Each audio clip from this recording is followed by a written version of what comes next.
आइए आज क्लास में बात करेंगे कंकाल तंत्र के बारे में। कंकाल तंत्र क्या है? पिछले क्लास में दोस्तों बात किए थे ऊतक के बारे में, उसके पहले हम कोशिका के बारे में पढ़े थे दोस्तों। तो आइए आज का टॉपिक रहेगा कंकाल तंत्र। कंकाल तंत्र किसे कहते हैं? कंकाल तंत्र क्या है?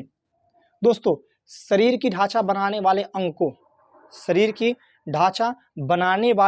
को कंकाल तंत्र कहते हैं। बात ध्यान दीजिएगा, शरीर की ढांचा बनाने वाले अंग को कंकाल तंत्र कहते हैं दोस्तों। अच्छा, आप सोचिए कि अगर आपके शरीर के अंदर कंकाल ना हो, तो आपका शरीर ढांचा बन सकता है? नहीं बन सकता है। अब देखिए, ये ढांचा शरीर की ढांचा को तैयार करता शरीर कैसा है।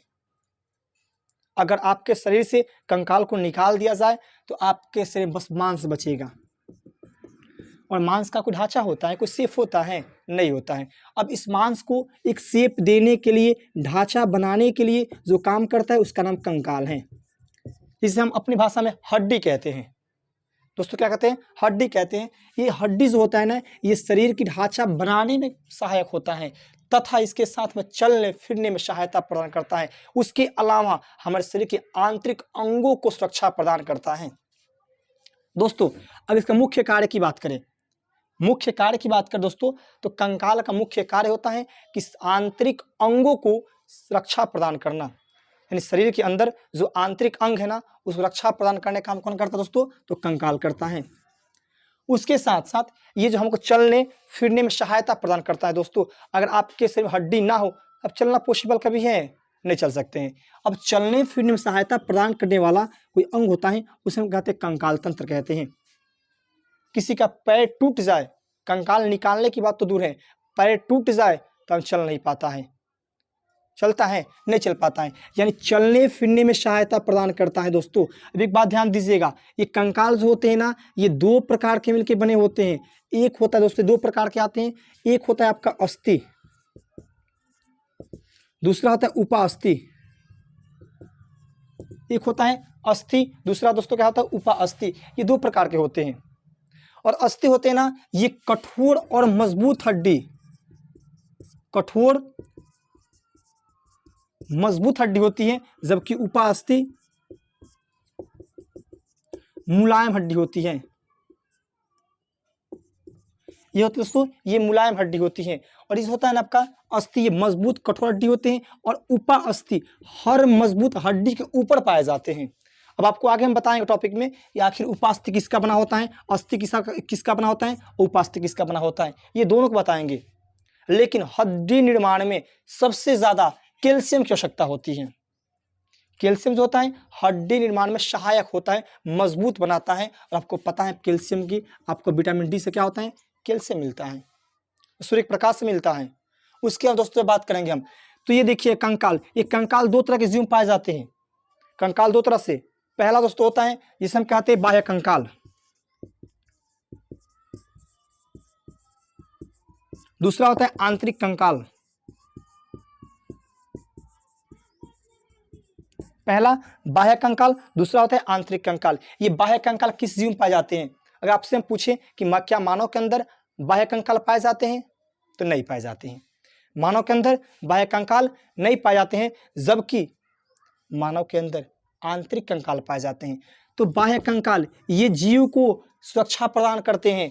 अब किसमें पाए जाते हैं? जैसे में देखिएगा, बाह्य कंकाल में तिलचट्टा देखिएगा, बिच्छू देखिएगा, केकड़ा देखिएगा, ये सब के क्या होते हैं? बाह्य कंकाल होते हैं।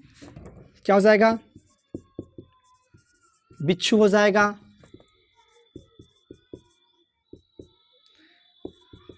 तिलचट्टा हो जाएगा। उसके अलावा बिच्छू, तिलचट्टा, मकड़ी भी हो जाएगी, ये सब में क्या होता है दोस्तों? बाह्य कंकाल पाए जाते हैं।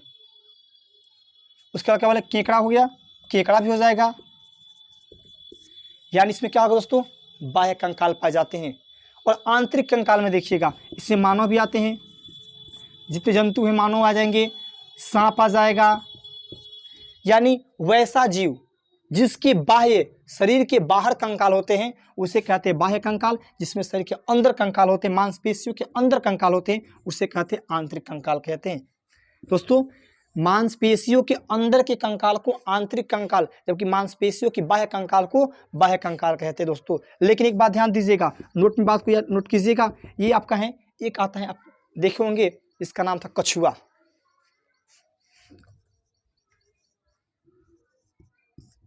कछुआ, ये कछुआ ऐसा जीव है ना जिसमें आंतरिक कंकाल और बाह्य कंकाल दोनों पाए जाते हैं।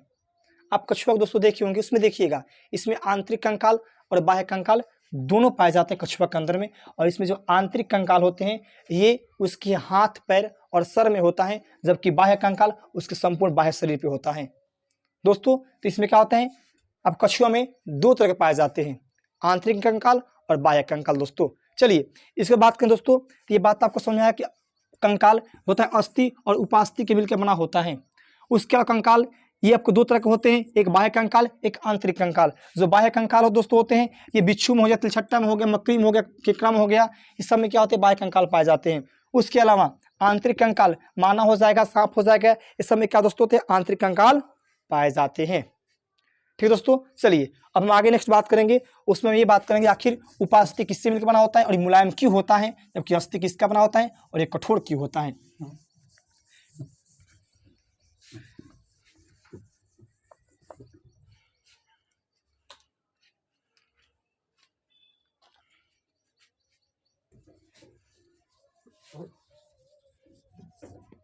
दोस्तों हम बात करें पहला अस्थि।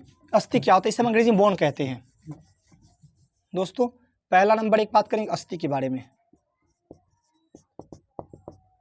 तो अस्थि पता आपको है कि अस्थि ये एक अत्यंत कठोर होते हैं।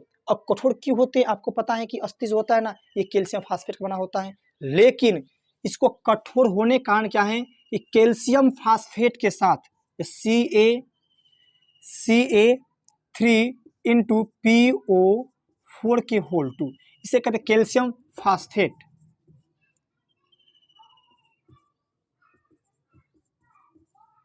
कैल्शियम फास्फेट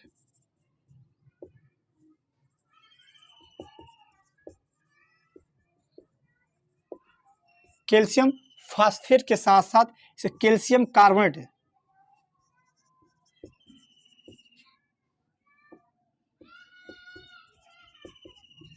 कैल्शियम कार्बोनेट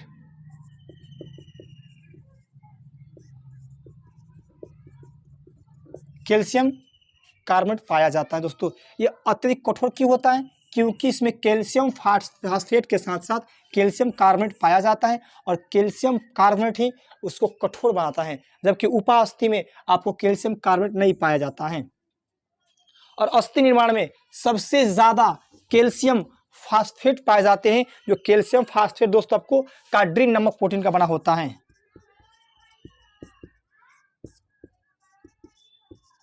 नामक प्रोटीन का बना होता है कैल्शियम फास्फेट, जबकि उसके बाद पाए जाने तत्व आते हैं आपको कैल्शियम कार्बोनेट। ये जो दोस्तों होता है ना, ये ओशीन नामक प्रोटीन का बना होता है। ये कई बार क्वेश्चन पूछता है, ओशीन नामक प्रोटीन का बना होता है दोस्तों। उसके अलावा देखिए दोस्तों ना, ये आपके दो प्रकार के, और सबसे पहले उपास्थि की बात करें, दूसरा नंबर उपास्थि। उपास्थि दोस्तों ना, ये आपको उपास्थि देखिएगा ना, ये दो प्रकार, इसमें आपका कैल्शियम कार्बोनेट नहीं पाए जाते, बस कैल्शियम फास्फेट पाए जाते हैं दोस्तों। उपास्थि का ये हर अस्थि के ऊपर पाए जाने वाले मुलायम हड्डी को उपास्थि कहते हैं, यानी जहां पर हड्डी की ज्वाइंट होती है वहां पर उसके ऊपरी भाग पर आपको उपास्थि पाए जाते हैं दोस्तों। ये उपास्थि होते हैं, ये हर अस्थि के ऊपर पाए जाते हैं। जैसे आप देखिएगा चिकन वगैरह देखिएगा, उसकी टंग अगर उसकी कोई और खाता होगा, देखिए उसके जो अगर पैर का हिस्सा होता है ना, उसके ऊपर एक मुलायम हड्डी होती है, लोग हड्डी को उसको खा जाते हैं। उपास्थि काफी मुलायम होता है, जबकि अस्थि काफी कठोर होता है दोस्तों। अब उपास्थि का बना होता है, अब क्या बनेगा दोस्तों, याद है आपको उपास्थि बना होता है जो, तो आपको कान देखिएगा, उपास्थि बना होता है, मुलायम हड्डी होती है, जैसे मोड़ देते हैं, लेकिन अस्थि को नहीं मोड़ सकते दोस्तों। उसके बाद अस्थि, जो अस्थि होता है, अस्थि भाग में दोस्तों याद रखिए एक बात और ध्यान दीजिएगा, अस्थि भाग में रक्त नलिकाएं और तंत्रिका तंत्र पाए जाते हैं। अस्थि भाग में रक्त नलिकाएं और तंत्रिका तंत्र पाए जाते हैं, जबकि दोस्तों अस्थि में 50% जल, किस दोस्तों, तो अस्थि में 50% जल और 50% कार्बनिक पदार्थ, 50% जल और 50% कार्बनिक पदार्थ दोस्तों कार्बनिक पदार्थ पाए जाते हैं। तो सबसे पहले फिर से देखते हैं कि जो आपका अस्थि होता है ना, ये कैल्शियम फास्फेट के साथ साथ कैल्शियम कार्बोनेट मिला होता है, जिसके कारण अत्यधिक कठोर होता है। जबकि दोस्तों ध्यान दीजिएगा, जबकि आपको उपास्थि में कैल्शियम फास्फेट के साथ कैल्शियम कार्बोनेट नहीं पाया जाता, इसलिए मुलायम हड्डी होता है। और जो कैल्शियम फास्फेट होता है ये कार्डिन नामक प्रोटीन का होता है, जबकि कैल्शियम कार्बोनेट होता है ये ओसिन नामक प्रोटीन का बना होता है। और अस्थि में रक्त नलिकाएं दोस्तों, रक्त नलिकाएं और तंत्रिका तंत्र पाया जाता है।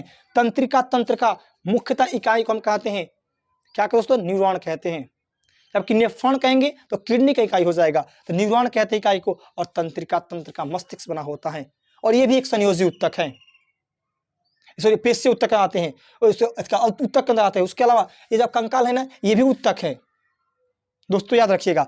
अब बात करेंगे, आपको पता है उपास्थि, कि उपास्थि में जो होते हैं दोस्तों ना, ये कैल्शियम फास्फेट के साथ साथ कैल्शियम कार्बोनेट नहीं पाए जाते और ये मुलायम होते हैं। उपास्थि में कैल्शियम कार्बोनेट नहीं पाया जाता है दोस्तों। उसके बाद करेंगे ना, तो उपास्थि जो होता है, उपास्थि का नाक कान बना होता है दोस्तों, उपास्थि का नाक कान बना होता है। उसके अलावा अस्थि में ओसिन नामक प्रोटीन पाया जाता है। आपको पता है कि बात कहाँ पे, अस्थि में ओसिन नामक प्रोटीन पाया जाता है अस्थि में दोस्तों। चलिए दोस्तों, इसके बाद हम बात करेंगे, अगले क्लास में मिलेंगे तो वहाँ बात करेंगे हम कि आपके कौन सी हड्डी क्या होते हैं, कि हाथ में कितनी हड्डी होती है, पैर में कितना होता है, सब हड्डी से काउंट कर दोस्तों। आपको पता है 206 हड्डी होता है, कितना होता है 206। आखिर 206 हड्डी कहाँ कितने होते हैं, जो मिलकर 206 हड्डी का निर्माण करते हैं। आपको सब बारी बारी से गिनवाएंगे दोस्तों, आपको टोटल काउंट कराएंगे दोस्तों। जहाँ दिक्कत होगा आप कमेंट में लिखिएगा, फिर आपको नेक्स्ट वीडियो में बताएंगे दोस्तों।